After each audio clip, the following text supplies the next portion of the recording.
And in the room. Yo, yo, yo, yo, yo, yo, yo! Blah, blah, blah, blah, blah, blah, blah, blah, blah, blah. So you've seen this one? Yeah, for real. Yeah, okay. Well, it's definitely a classic, isn't it, from back in the day. Sad that we're watching it, in as much as the reason why we're watching it. Yep. But yeah, what a film! I love this film. It just loads and loads of things just hit for me, man. I think so from back in the day, just super fun. Just everything that I wanted. Cool. I mean, this was definitely on my list of ones I wanted to watch. I'm actually putting my hand on my eyes now because I keep seeing spoilers. I'm really bad at remembering this film. Yeah, but it's all right. But it's literally gone through the whole film. Has it? Okay, well, yes, it's quite bad. Well, you remember films, so it's probably no bother for you. But no, this will be like watching it again for me. So this will be interesting. That's really because nice. I have one vivid memory from this film, and that's it. I think. Okay. And it might not even be accurate, but but yeah, I think Willow for me is definitely like what I've been really keen to see because I think back in the day I watched it and liked it, and then I think I got that never-ending story thing where I was a bit kidsy. Yeah. And then I think I caught just a snippet of it in the last like 10 or 15 years. I thought, actually looks quite good. I'm quite keen to watch that again. I'm super optimistic and cool. looking forward to it. So hopefully it delivers. Yeah. You know, like for example, I didn't know Val Kilmer was even in it. That's how bad my memory is. Fair enough. I just thought it was the other guy. What's his name? The Willow guy. Can't remember.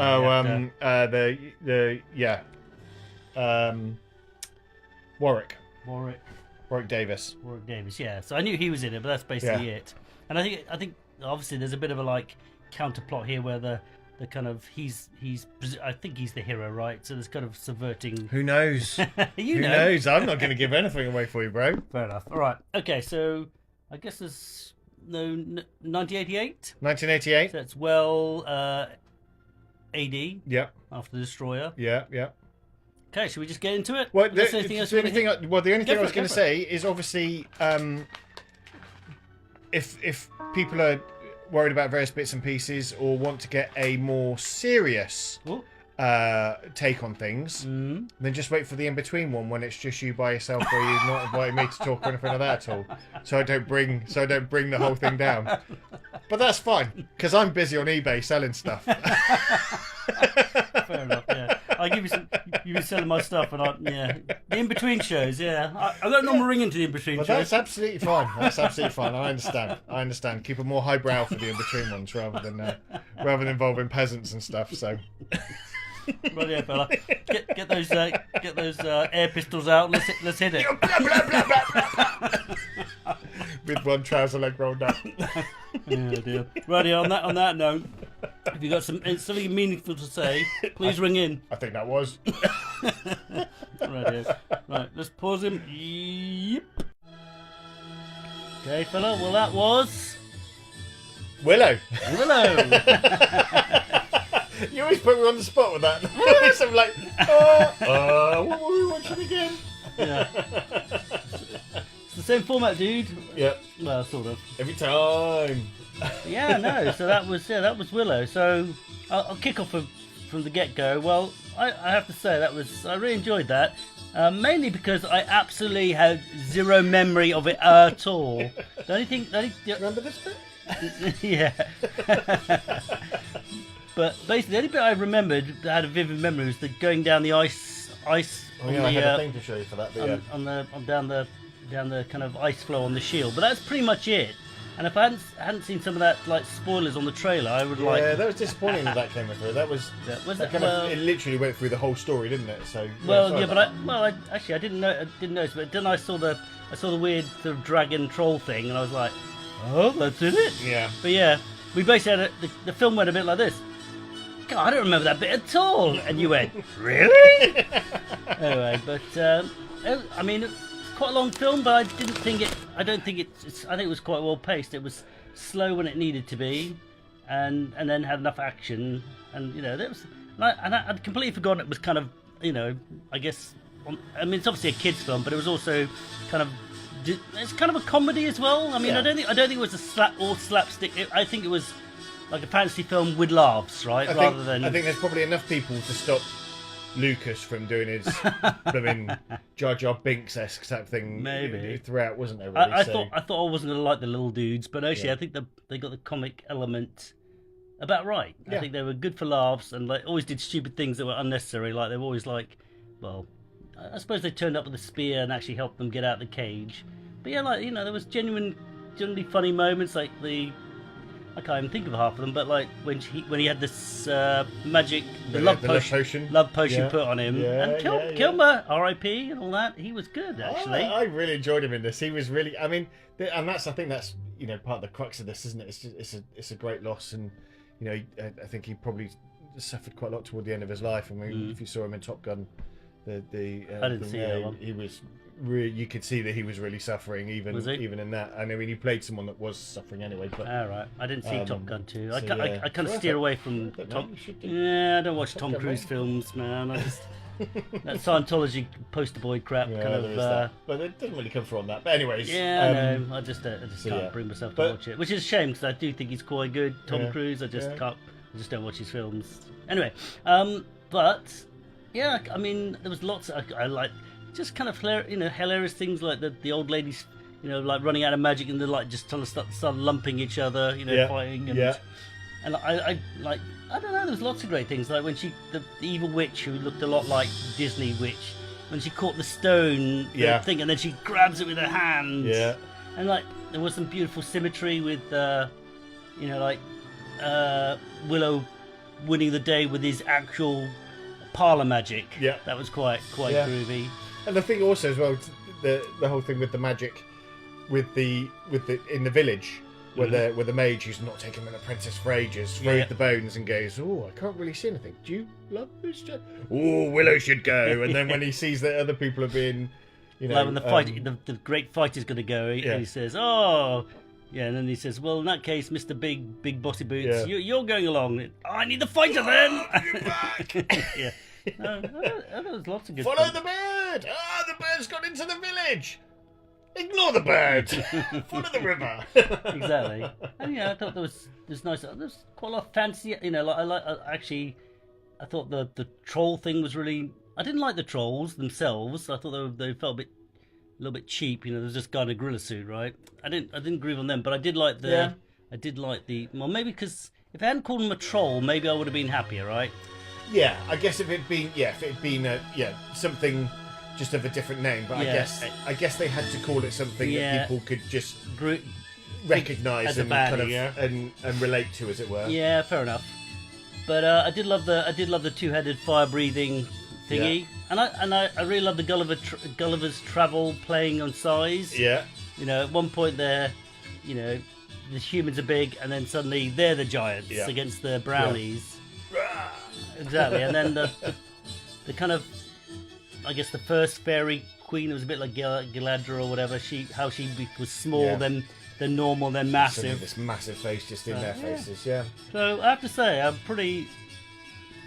it's actually really, really neat to be able to watch one of these films with zero memory because like I said, I think I haven't seen this probably for like 30 years. And I caught that segment. I thought, actually, it seems like an all right film. Yeah. So it's on my list of ones to really wanted to watch. So, what you're saying is you've been hoping for Val Kilmer to die for a while. Dude, man, that's just hard. It's a bit cold. Why would you do that, man? I couldn't watch Top Gun, so I've just been waiting for it to come up, buddy. I've just been waiting for it to come up.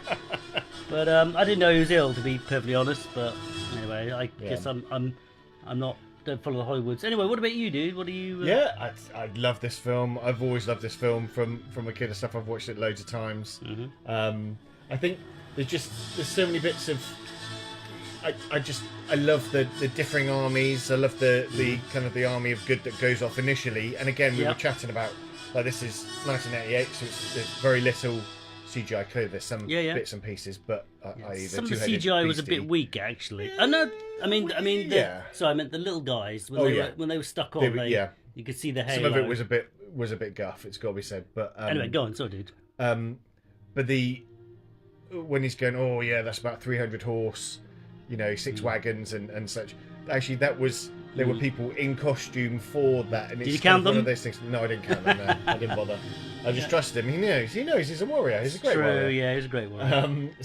But yeah, so and I think literally just go for the stuntman at the moment. But the stunts, stunts were proper great, stunts, weren't they? At the beginning with the chase. Yeah, when they're coming off the horse and stuff. He landed. Probably landed on his back. That looked like hurt. It looked like he landed on his neck. To be fair, I thought he landed on his head.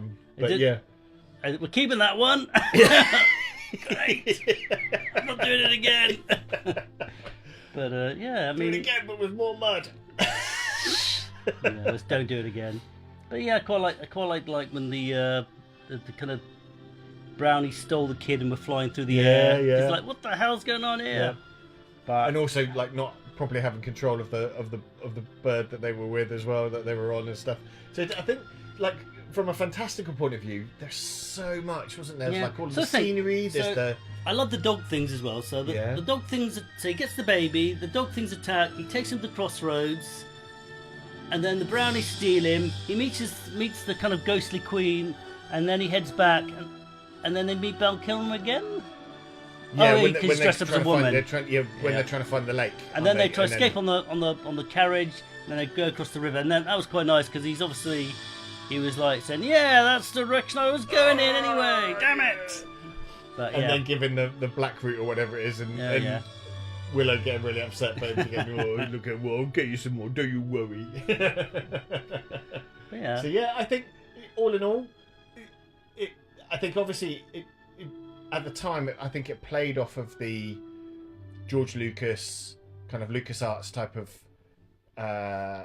pedigree that coming from that studio, where I think that was kind of a major thing, and obviously he could, because to be fair, the production value I thought was, aside from some of the small brownies, stuff was actually really good. Yeah, I like the tripod thing. That was good. Harryhausen type animatronics. Yeah.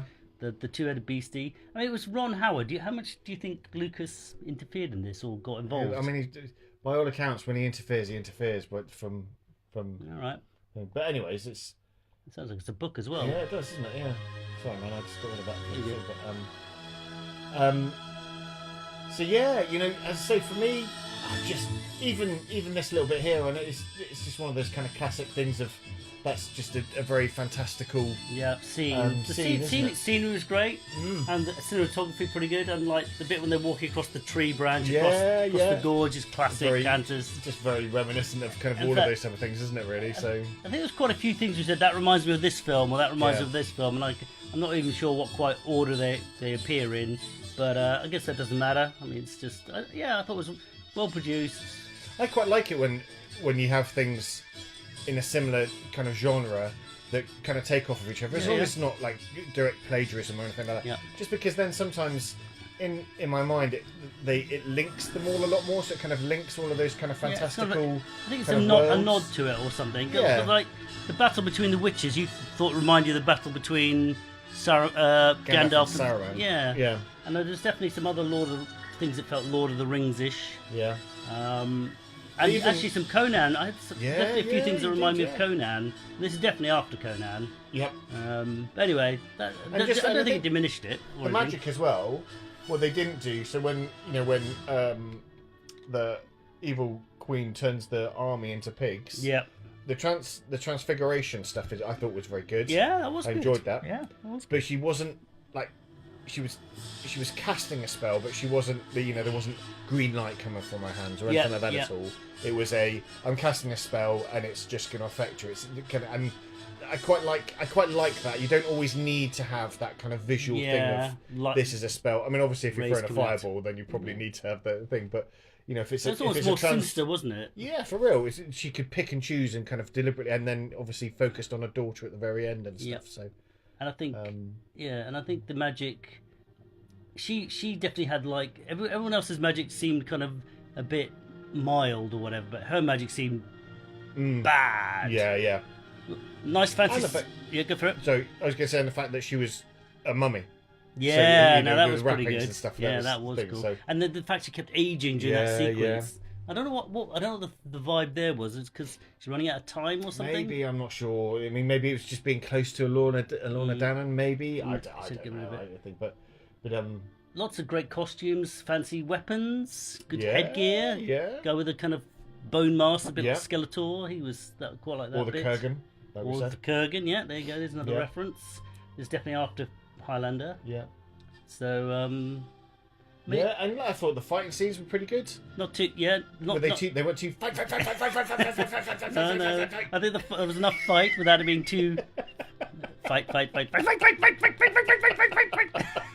So I thought, I did actually start thinking it's getting on a bit now, Yeah. but and then all those duels going on, like the bad against Val Kilmer, the two witches fighting out, and Willow fighting the and him actually getting he actually like runs someone through, so he actually has to be brave and not just like grab things and run basically.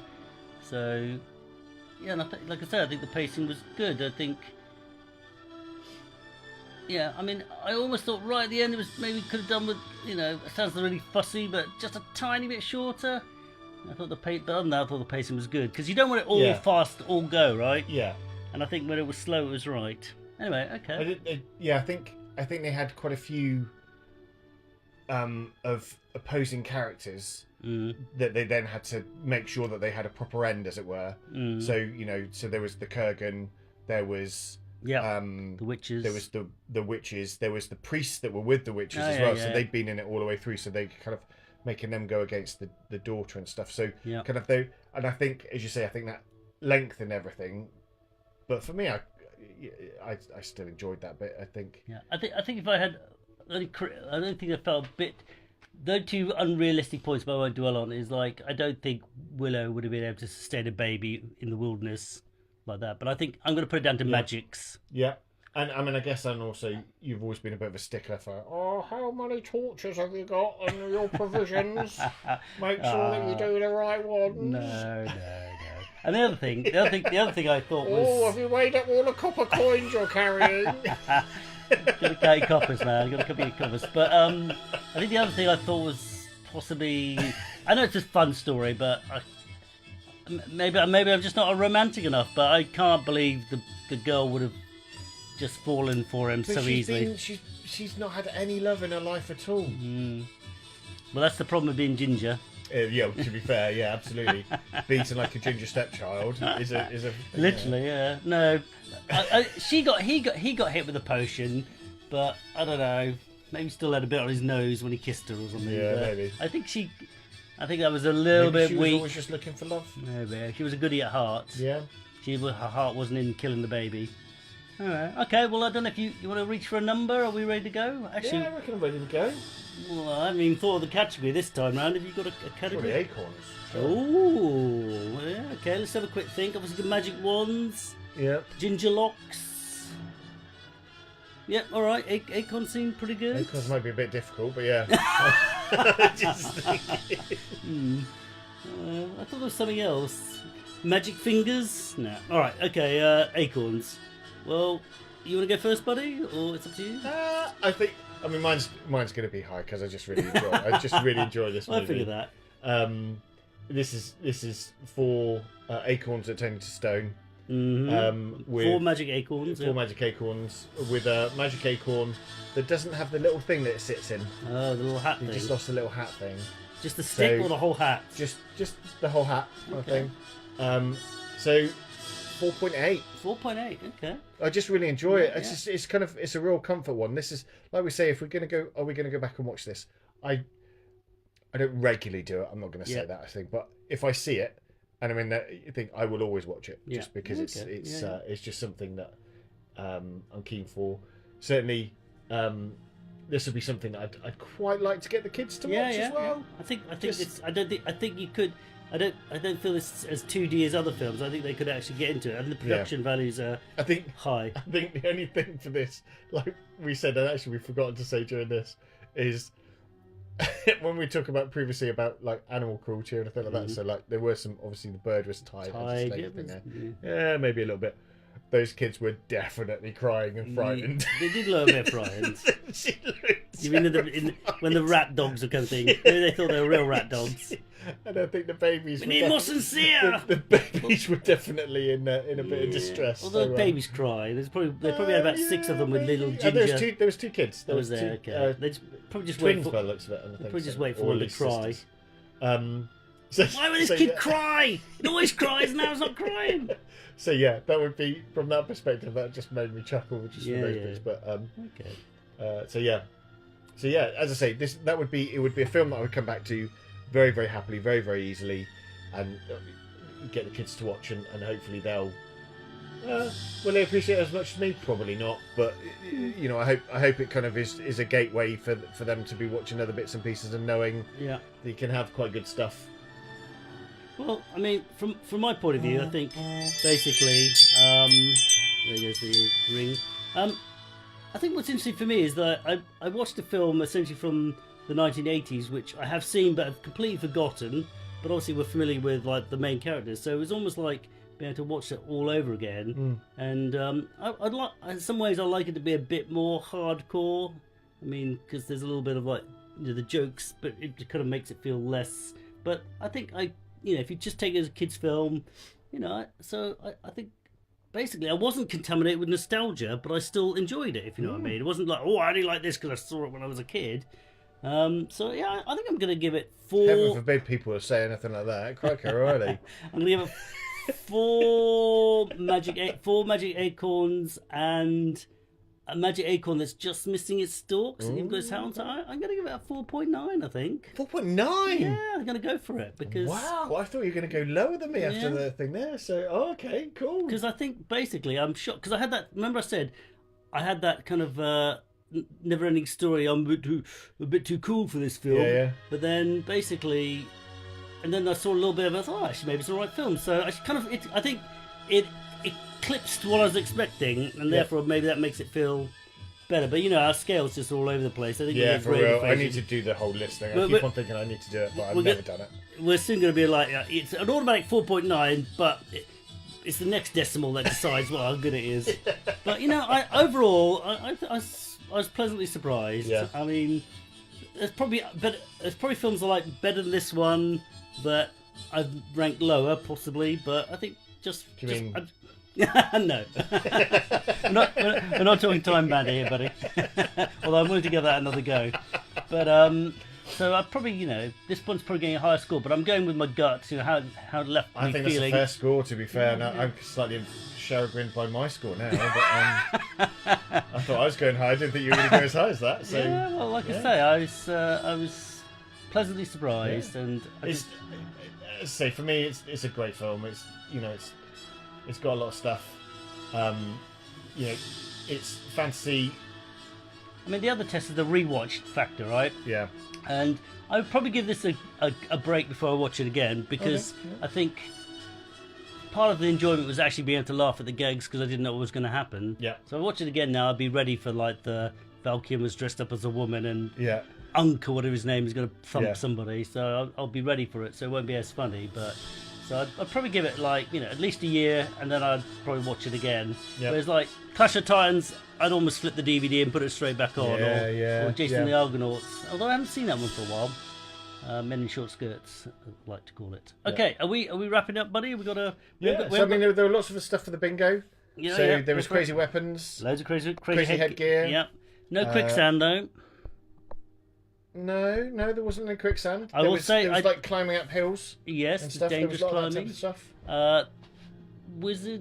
Wizard's Apprentice, was that one of ours? No decapitation. No. There was some CG, not CGI, stop motion. Yep. I mean, it should be on our bingo list now. I think when they were coming into town, there might have been a Clydesdale walking off scene. I thought Willow was on a Clydesdale when he came back into the village, was he not? Was he? I'll give you a break, buddy. You had me there for a minute. I thought, was he?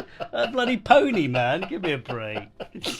Who knows? Literally, who knows? Everyone knows. Speaking of which, that calendar. I know. We haven't got them to write a thing on it, so I'll get one written in and I'll. All right. Well, I'll upload it. Okay, but tiny bit of animal cruelty. Yeah. Obviously, there was no child cruelty. I'm slightly worried that might be a new category. Child cruelty. It seems a bit harsh. They probably just wait for the kid to get tired, and then they like maybe. But the kid's tired. Get him on. When that little girl was in the middle of the thing, scared, she looked properly upset. Bless her.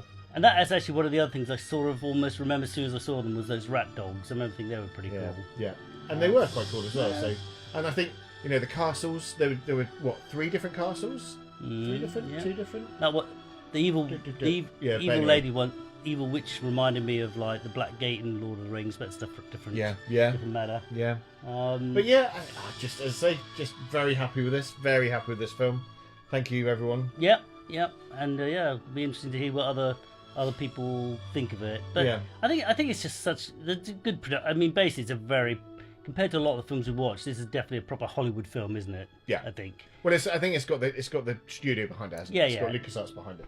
Like some of the other films have got good production values. I mean, I suppose the Conans were pretty well produced, but like Beastmaster, it's sort of some of it's really good, some of it's a bit yeah. It's slightly, I don't know whether I'd call it a B movie, but it's definitely not got the full studio polish of this thing, right? Okay, well, unless there's anything else you want to throw in there, buddy? No, I think that's. I think it's as I say, for me, whilst it's wonderful to watch the film, it's a great shame that we're watching it for a certain reason. Yeah. So RRP to Val, but I think this is a for me a wonderful legacy for him to kind of leave. Obviously, he's got other stuff as well, but this is a film that I think he did really, really well in, and yeah. I think he was good in it, actually. He starts as that scoundrel, but then he's got that Han Solo vibe where he's a lovable rogue. Very definitely. Okay, so has the sofa spoken? I think the sofa has spoken. All right, signing out from the sofa. Okay, look forward to hearing from you chaps. I'm not even going to look at the time because it'll be ludicrously long. I don't know why we even pretend. Actually, it's not bad. Yeah, it's pretty good. You'll get a more highbrow version. We'll talk subtext in the between show. Don't worry, I won't be here for that one. Don't worry. Come on, buddy. You sent me your notes. I was just reading them off. All right. What, my notes scribbled in crayon. Yeah, that's true. I couldn't read them actually. That's the problem. That's it, man. What was the film? I've forgotten now. What we watched? Oh, that was The Last Unicorn. Last Unicorn. Going in with your highbrow stuff on forgot, The Last Unicorn. You did send me a drawing, didn't you? You coloured one in, the unicorn. Yeah, definitely, man. That's what I do. All right. Okay. I was really proud of it. I was hoping you put it on the fridge.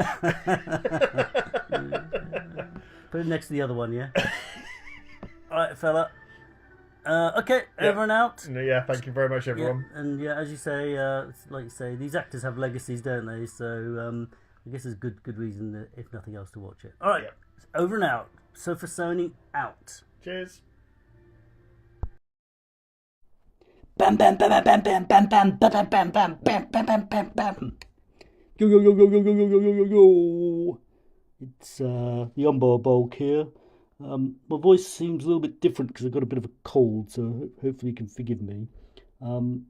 Obviously, last week on the midweek show, Goblin Henchman rang in with some profound thoughts about the unicorn, which he claimed as his own, but they were in fact my thoughts, which I sent for him to ruminate on, and I think it's a bit disgraceful that he took my words and put them out as his own. So I'm going to beat him to the punch this time round. So I'm going to give my cerebral analysis of Willow. Bam! Willow. A seemingly straightforward fantasy epic, yet one ripe for deconstruction by those of us who appreciate the subtlety and undercurrents often missed by, well, the less discerning viewer. Bam! The film's unsubtle visual language, where physical size is practically a neon sign flashing evil, is almost quaint in its directness. Bam! The towering ogre, for instance, upon encountering the even teenier brownies, immediately embodies this principle in its amplified stature, seemingly corrupting into a bellowing ogre of destruction. This crude equation of girth and wickedness is further explored by the dynamic between Queen Bavmorda and the wise old woman. Here, Bavmorda seemingly youthful vitality, a different kind of size, in terms of potent energy, is used to cruelly suppress the innocence of the goodness of the old-aged woman. A more nuanced, if still rather blunt, commentary on the power dynamic. Bam, bam, bam, bam, bam, bam, bam! Beyond this simple moral geometry, the narrative is often surprisingly fertile ground for allegoric interpretation. Mad Mardigan, initially presented as a morally ambiguous figure, a roguish captive, under a profound transformation through his unwanted devotion to the infant Elorna Dannon. This arc, marked by fierce loyalty and eventual self-sacrifice, echoes the steadfast support and transformative influence often associated with figures like Mary Magdalene in religious narratives. He is even at one point portrayed as a female figure with ample bosom. His past sins are seemingly washed away by his commitment to the innocent child. Elorna Dannon herself is the prophesied infant threatened by darkness and possessing an inherent, almost divine significance, clearly functions as a childlike, Christ-like figure. The entire quest revolves around her protection and the salvation she presents for her people. Bam, bam, bam, bam, bam, bam, bam! Yo, yo, yo! Furthermore, the film's bestiary inadvertently stumbles upon a rather rudimentary psychological framework. The brutish, chaotic troll, driven by pure instinct and lack of any semblance of higher thought, can be readily interpreted as the manifestation of the Freudian id. The stark contrast of the majestic dragon, a creature of immense power and ancient wisdom, embodies the superego, a symbol of internalized authority and moral judgment. Caught between these primordial urges and social constraints is Willow himself, wielding the magic wand, a clear analogue for the ego, striving to mediate between the instincts and impose morality, learning to navigate the demands of his inner troll and the judgment of fire of his internal dragon as he protects the infant messiah figure, aided by his devoted, reformed companion. Blam, blam, blam, blam, blam, blam, blam. Thus, Willow, whilst ostensibly a simple tale of good versus evil, oversized evil, that is, reveals itself upon closer and more intellectually rigorous analysis and examination to be surprisingly rich, if unintentionally so. Tapestry of unsubtle moralizing, quasi-religious allegory with a flipped perspective on a familiar roles, and rudimentary psychological symbolism. A fascinating case study in how even the most accessible of narratives can inadvertently offer fodder for more sophisticated contemplation. One almost commends its accidental profundity. Blah, blah, blah, blah, blah, blah, blah, blah. Bam! So yes, I hope the henchman won't try to attempt to take any of my rather careful analysis and put forward it as his own, as is his wont. So this is the UmberBulk signing off. Yo yo yo yo yo yo yo yo yo yo. Hi Spencer, Goblin's henchman here. I just thought I'd ring into your mid-month show about Willow after I left that message last month about the last unicorn. I don't really have much to say this time round, mainly because I'm a bit busy at the minute, and I just really want to say I enjoy the other commentators' views about Willow. I mean, I did have a few thoughts about how, size was like a metaphor for evil in Willow, and some of the sort of things about Freudian ego and id that's sort of embedded in the story, and how Mad Mardigan could be seen as a biblical figure. But anyway, I won't dwell on that, mainly because I've got to just keep it short and sweet this time. I mean, it was interesting actually. I was talking to the UmberBulk about this, and he was telling me how he thought the two-headed dragon was well wicked, and he had lots of respect for Mad Mardigan.